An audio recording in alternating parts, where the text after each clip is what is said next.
Welcome students, आपका मेरे channel science classes by doctor Kumkum Saxena में बहुत स्वागत है। और मैं इस समय चल रही हूँ ध्वनि का जो चैप्टर 9th क्लास का है। आप लोग को पहले भी पढ़ाया है, चैप्टर नंबर 13। तो आज बताने जा रही हूँ मैं important terms to describe sound waves, है ना।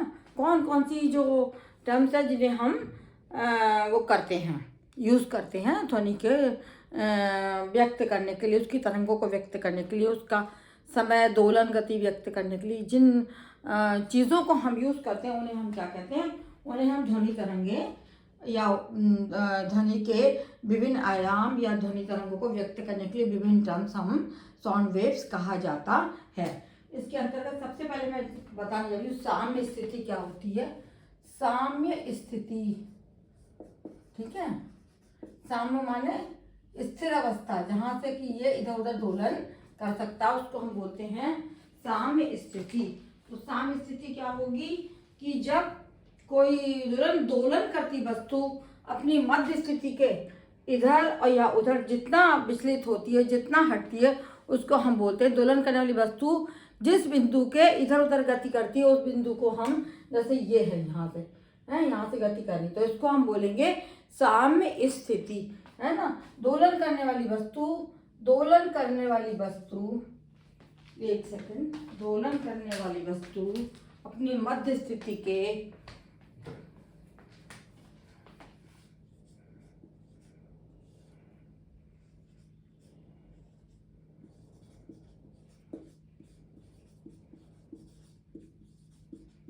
अपनी मध्य स्थिति के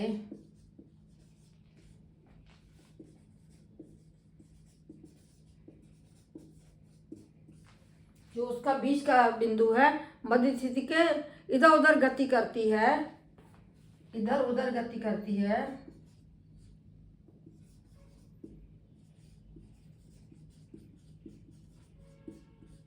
उस बिंदु को साम्य बिंदु का, उसे साम्य स्थिति कहते हैं। जैसे ये दोलन करता हुआ दिख रहा है आपको, एक कोई वेव है जो साम्य स्थिति ए से दोलन करना शुरू कर रही है, पहले ऊपर जाती है फिर ये नीचे आ जाती है, उसे साम्य स्थिति कहते हैं।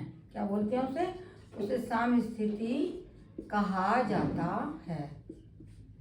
समझ में आ गया मैंने क्या बताया?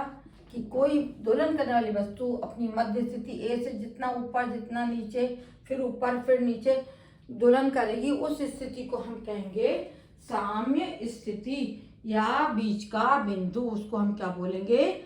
साम्य स्थिति।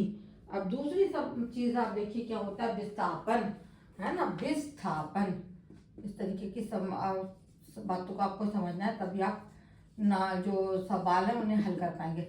विस्थापन माने डिस्प्लेसमेंट या हटना, विस्थापित होना अपनी जगह से। दोलन करने वाली वस्तु का किसी क्षण साम्यावस्था से दूरी, है ना।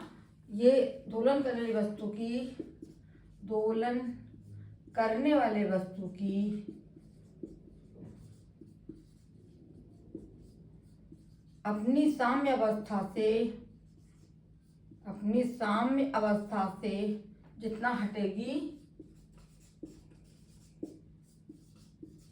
जितना जो ये साम्य स्थिति इससे ऊपर को गई है ना, तो साम्य वस्तु किसी क्षण अपनी साम्यावस्था से जो दूरी तय करती है, यहाँ से यहाँ तक जाने में जो दूरी तय करेगी, जितनी दूरी तय करती है, दूरी तय करती है,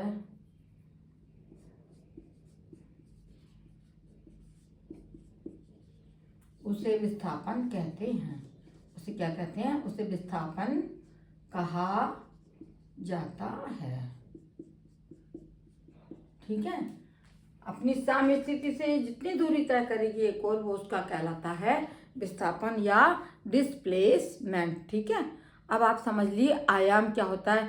माध्यम का कण अपनी साम्य अवस्था से दोनों ओर जितना अधिक से अधिक विस्थापित होता है, उस दूरी को तय का आयाम कहते हैं। तीसरी चीज आ गई आयाम।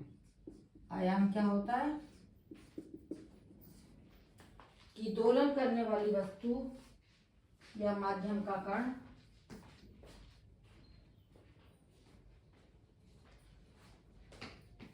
क्या बोलेंगे इसको हम? माध्यम का कण अपनी माध्यम का कण क्या कर रहा है, वो दोलन कर रहा है कहाँ से, साम्यावस्था से।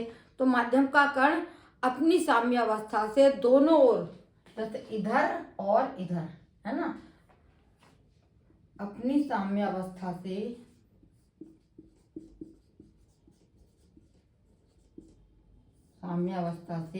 कौन सी साम्यावस्था इसकी हो गई, जैसे यहाँ से कर रहा है तो इधर आया, फिर ये नीचे आ गया।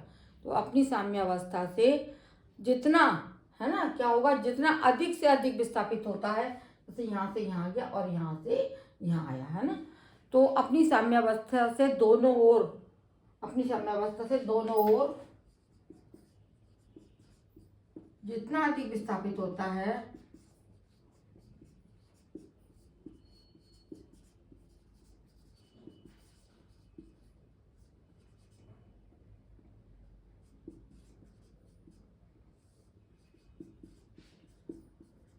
है ना, अपनी मध्य दृष्टि से जितना अधिक विस्थापित होता है, उस दूरी को तरंग का, उस दूरी को तरंग का क्या कहते हैं, आयाम कहा जाता है। उस दूरी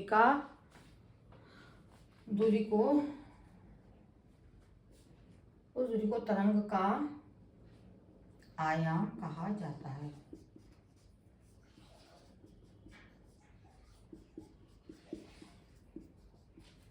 इधर से यहाँ गया और इधर से ये यहाँ पे आ गया, इस दूरी को हम क्या कहेंगे, इसने एक आयाम पूरा कर लिया।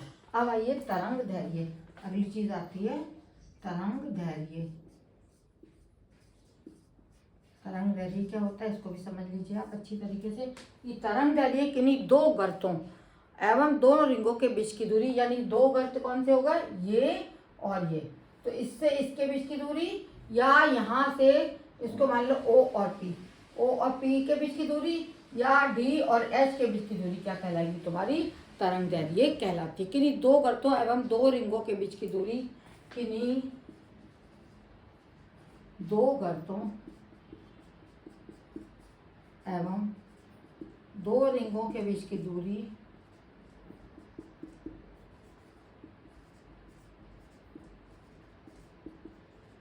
आयाम कहलाती है। क्या बोलते हैं इसको, आयाम, तो सॉरी, तरंग दैर्घ्य कहलाती है। जो रिंगों अथवा रिंग कौन से होते हैं, ऊपर उठना रिंग कहलाता है, नीचे आना गर्त कहलाता है। दो रिंगों अथवा दो गर्तों के बीच की दूरी तरंग दैर्घ्य कहलाती है।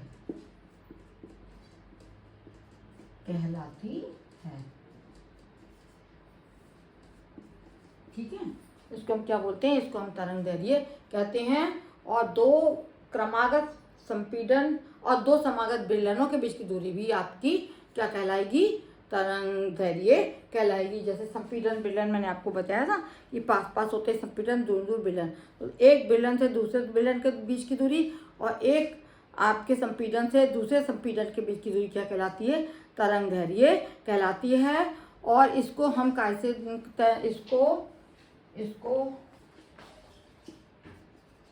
लैम्डा से प्रदर्शित करते हैं।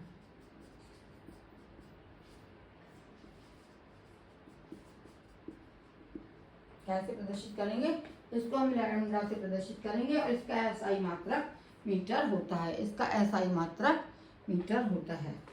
इसका एसआई मात्रक मीटर कहलाता है।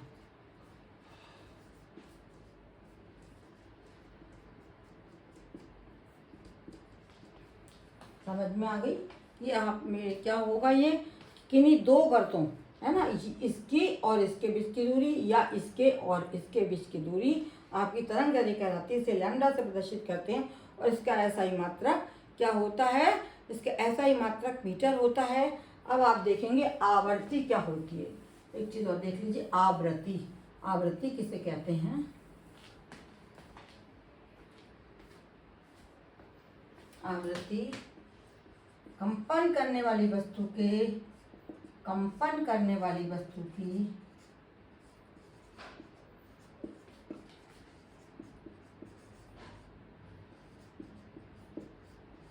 आवृत्ति 1 सेकंड में क्या करती है, वो कंपन कर रही ना, दोलन कर रही है। 1 सेकंड में जितने कंपन करती है ना, वो उसकी आवृत्ति कहलाती है। 1 सेकंड में जितने कंपन करेगी, जितने वस्तु की 1 सेकंड में जितने कंपनों की मात्रा होगी, या 1 सेकंड में जितने कंपन करेगी, उसे आवृत्ति कहते हैं। क्या कहते हैं उसको? आवृत्ति कहा जाता है। ठीक है।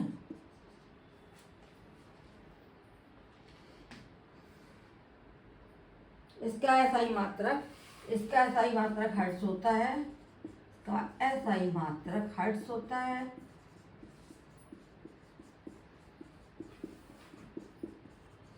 ना, इसको काय में नापते हैं? इसको हम हर्ट्ज में नापते हैं। और 1 किलो हर्ट्ज बराबर होता है 1 किलो हर्ट्ज बराबर 1000 हर्ट्ज। बच्चों, मेरा चैनल आपको ऑनलाइन है, इसके लिए आपको कुछ पेमेंट नहीं करना है, केवल आपको देखना है।